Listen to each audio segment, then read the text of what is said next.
You see, in less than 40 days, one of our combatant commands, Central Command, CENTCOM, using less than 10% of America's total combat power, dismantled one of the world's largest militaries. The world's leading state sponsor of terrorism proved utterly incapable of defending itself, its people, or its territory.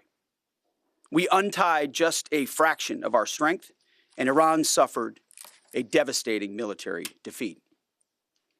Together with our Israeli partners, America's military achieved every single objective, on plan, on schedule, exactly as laid out from day one. Iran's Navy is at the bottom of the sea, whether it's the Soleimani class, their frigate class, their prized drone aircraft carriers, submarines, mine layers, sunk. Iran's Air Force has been wiped out. Iran no longer has an air defense, any sort of a comprehensive air defense system. We own their skies. Their missile program is functionally destroyed. Launchers, production facilities, and existing stockpiles depleted and decimated. And almost completely ineffective. Iran shot hundreds and hundreds of missiles and one-way attack drones at our aircraft carrier. They were obsessed with it, and they never got even close. Every single one of those shots easily shot down miles and miles away from the Abe Lincoln. They were blowing ammo into fantasy land. Contrast that with, most significantly, in last night's wave of more than 800 strikes, we finished completely destroying Iran's defense industrial base, a core pillar of our mission objective. What little they have left buried in bunkers is all they will have. They can still shoot, we know that. Their command and control is so decimated they can't really talk and coordinate, so they still may shoot here and there, but that would be very, very unwise. But they can no longer build missiles, build rockets, build launchers, or build UAVs. Their factories have been razed to the ground, set back in historic fashion. You see, had Iran refused our terms, the next targets would have been their power plants, their bridges, and oil and energy infrastructure. Targets they could not defend and could not realistically rebuild. It would have taken them decades, and we were locked and loaded. They couldn't defend against it. President Trump had the power to cripple Iran's entire economy in minutes, but he chose mercy. He spared those targets because Iran accepted the ceasefire under overwhelming pressure. The new Iranian regime understood that a deal was far better than the fate that awaited them. This new regime just happened to look at what happened to their predecessors. Their top leadership was systematically eliminated. The previous Iranian supreme leader, dead. The Supreme National Security Council Secretary, dead. The Supreme Leader Office Advisor, dead. The Supreme Leader Military Office Chief, dead. The Defense Minister, no longer with us. The IRGC Commander, dead. The Armed Forces General Staff Commander, dead. The Intelligence Minister, dead. The IRGC Navy Commander, no longer here. The IRGC Iranian Supreme Leader, dead. The Supreme National Security Council Secretary, dead. The Supreme Leader Office Advisor, dead. The Supreme Leader Military Office Chief, dead. The Defense Minister, no longer with us. The IRGC Commander, dead. The Armed Forces General Staff Commander, dead. The Intelligence Minister, dead.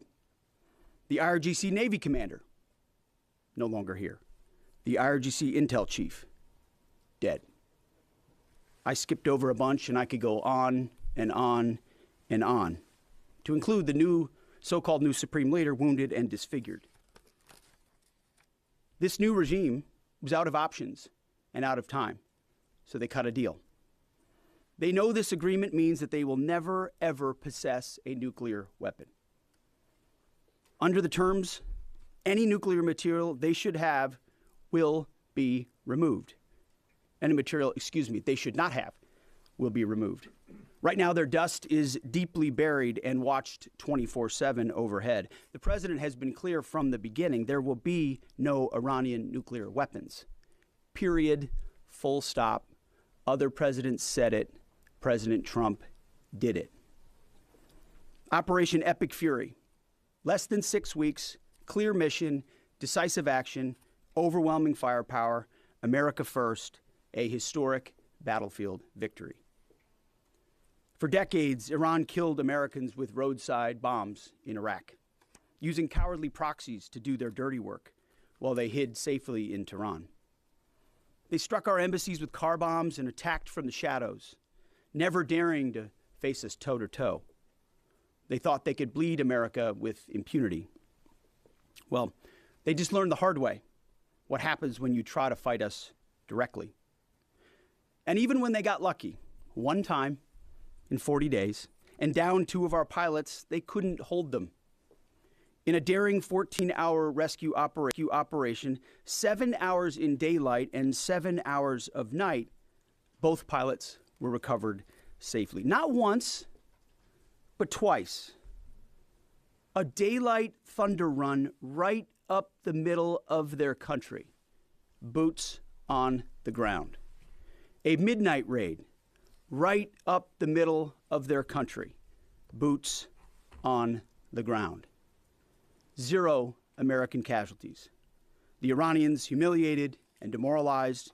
We control their fate, not the other way around. That's why they came to the table. Iran's defeat is America's retribution for every American lost to Iranian terror, especially those brave troops killed by Iranian-made roadside bombs in Iraq that my generation knows so well, and for the suffering their regime has inflicted around the world. Now we have a chance at real peace and a real deal. The War Department, for now, has done its part. We stand ready in the background to ensure Iran upholds every reasonable term. And as everyone knows, nobody makes a better deal than President Trump. To the warriors of Epic Fury, I say well done. You're the backbone of our country. Your skill, your bravery, and sheer guts and grit showed the world what America is all about. I'm proud of you. We're proud of you. President is proud of you. Job well done. But stay vigilant and stay ready. To the families of our fallen, your sacrifice was in service of a historic cause, and we will always remember your heroes, our heroes. We will continue to honor them. And to our Israeli allies, thank you for being a brave, capable, and willing ally on this battlefield. The rest of the world and the rest of our so-called allies saw what real capabilities look like. They should take some notes.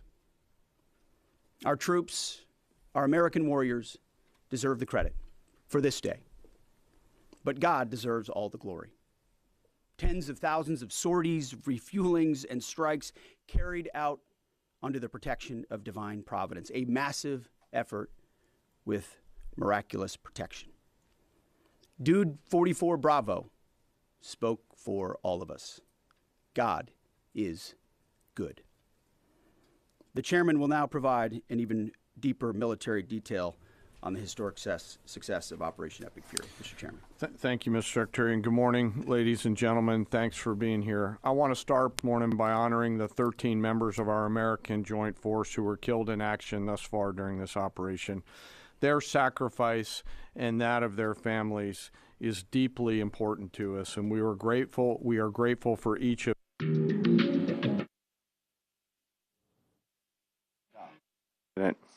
We welcome the ongoing ceasefire, and as the Secretary said, we hope that Iran chooses a lasting peace. Military objectives: destroy Iran's ballistic missile and drone capabilities, destroy the Iranian Navy, and destroy their defense industrial base to ensure that Iran cannot reconstitute the ability to project power outside their borders. Over the course of 38 days of major combat operation, the Joint Force achieved the military objectives as defined by the President.